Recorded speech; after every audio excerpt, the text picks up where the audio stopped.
Franklin Clinton grew up hard. The streets of South Los Santos were his first teacher, Chamberlain Hills, Strawberry.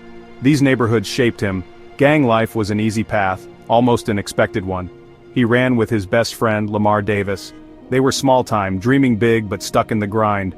Repo jobs, petty theft, the usual hustle. Franklin always felt a pull, a quiet ambition for something more than just survival. He saw the cycle, the way the streets consumed good people. He wanted out, but the way was unclear. The city was a maze and he was deep inside. Then came the score of a lifetime, or rather a series of them. Franklin met Michael DeSanta, a retired bank robber. He met Trevor Phillips, a chaotic force of nature. Together they pulled off heists that became legends. The Union Depository, millions of dollars. Franklin was rich now. He had a mansion in Vinewood Hills, he had fast cars, he had everything he thought he wanted. But something was still missing. The money was good, great even. Yet the problems he saw in his old neighborhood were still there. Stronger even. He had escaped the streets, but the streets hadn't escaped him. After the chaos, Franklin tried to live a normal life. He invested his money, he ran legitimate businesses like his F. Clinton and Partner agency.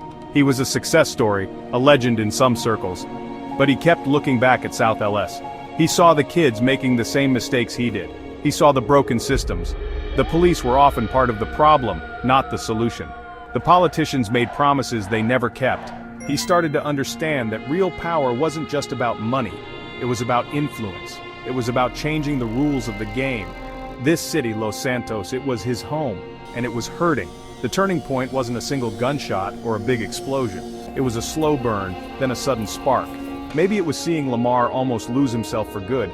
Maybe it was attending another funeral for a kid from Davis. Or perhaps it was a frustrating meeting with a city council member, someone so out of touch, so corrupt. Franklin realized he had a unique perspective. He knew the streets. He knew the penthouses.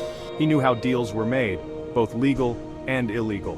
One day, looking out over the sprawling, glittering, troubled city, he thought, someone needs to fix this mess. And then, a crazier thought, maybe that someone is me. Franklin Clinton for mayor. The headline seemed like a joke at first. The established politicians scoffed. The news anchors raised their eyebrows. How could a former gangster, a repo man, a known associate of criminals, even think about running for mayor? But in the neighborhoods of South Los Santos, in Davis, in Strawberry and Rancho, the news spread like wildfire. There was excitement, there was hope. Franklin wasn't one of them, he was one of us. He knew their struggles because he had lived them. He was an outsider, a true underdog, ready to shake up the system. His campaign team was unconventional, to say the least. Lamar Davis, surprisingly, became his most passionate, if sometimes off-script, hype man. Lester Crest, the reclusive genius, offered his skills in data analysis and digital strategy, working from the shadows. Some of his old contacts from the families provided security and grassroots outreach. His campaign slogan was simple, real change for Los Santos. He didn't have the polished speeches of career politicians. Instead, he spoke from the heart, blunt and honest. He promised to listen to the forgotten voices of the city. He held rallies not in fancy halls but in local parks and community centers. The campaign trail was a battlefield. His opponents dug into his past. They called him a thug, a criminal, unfit for office. They used old mugshots and surveillance photos in attack ads. But Franklin didn't hide from his history. He owned it. He argued that his past gave him a unique understanding of the city's problems. He could talk about crime not as a statistic but as a lived reality. He connected with voters tired of the same old promises. The youth especially saw him as a symbol of possibility. He was proof that your past didn't have to define your future. He was a new kind of candidate. Election night was electric. The city was on edge. Polls had shown a surprisingly close race. The old guard was nervous. In Vinewood they sipped champagne and worried. In South LS, people gathered in the streets praying for an upset. As the results trickled in, a pattern emerged. Franklin was sweeping the working-class districts. He was even picking up unexpected support in other areas. Then, the news broke. Franklin Clinton had won. The city erupted. Car horns blared, fireworks lit up the sky over Grove Street. A new chapter for Los Santos had begun. It was unbelievable. It was history. Mayor Franklin Clinton's first day at Los Santos City Hall was a trip. The fancy office felt a million miles away from his old bedroom in Strawberry. The weight of the city settled on his shoulders. He wasn't just Franklin anymore. He was Mayor Clinton. He knew he couldn't waste any time. His first priorities were clear: tackle the rampant gang violence, not just with more cops, but with community programs. He wanted to improve schools and public services in the areas that had been ignored for decades. And he aimed for real police reform, to build trust, not fear. He was determined to make a difference. His leadership style was, well, Franklin. He was direct, he was hands-on. He wasn't afraid to show up unannounced in troubled neighborhoods, sometimes with just a small security detail. He talked to people directly, listened to their complaints. He even used some of his old street contacts to mediate disputes between rival sets, something no previous mayor could ever do. He cut through bureaucratic nonsense with a decisiveness that shocked many City Hall veterans.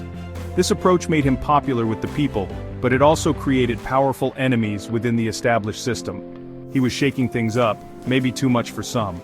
Early on, there were small victories. Crime rates dipped in a few key areas. New youth centers opened, offering alternatives to gang life. Small businesses and struggling communities got a boost from new city initiatives. But the challenges were immense. Corrupt elements within the LSPD pushed back hard against his reform efforts. Entrenched political figures and lobbyists tried to block his policies at every turn. The media, initially intrigued, became hypercritical, dissecting his every word, his every move, his every past association. Franklin was learning on the job, and the learning curve was steep. He had to adapt, to be smarter. Mayor Clinton also brought fresh, sometimes unorthodox ideas to the table. He launched programs that leveraged his own story, showing at-risk youth that there was a path out of the cycle. He pushed for investments in green spaces and better infrastructure in neighborhoods like El Burro Heights and Cypress Flats. He even used his understanding of the criminal underworld to anticipate and disrupt major criminal operations before they could escalate, working with a select, trusted group of law enforcement. He wasn't just playing politics. He was trying to heal his city from the inside out. He wanted to build a Los Santos for everyone. Governing Los Santos was like trying to tame a wild beast. Internal problems were everywhere. The deep roots of corruption fought back against Franklin's reforms with a vengeance. Powerful corporate interests used to having City Hall in their pocket resisted his attempts to level the playing field. There was also social unrest. Some communities felt change wasn't happening fast enough. Others were wary of his methods. The city was a complex web of competing interests, and Franklin found himself constantly navigating a minefield. It seemed like for every step forward, there were forces trying to drag him 2 steps back. Then came the whispers from the east. Vice City, a new, dangerous power couple was making waves there, Lucia and Jason.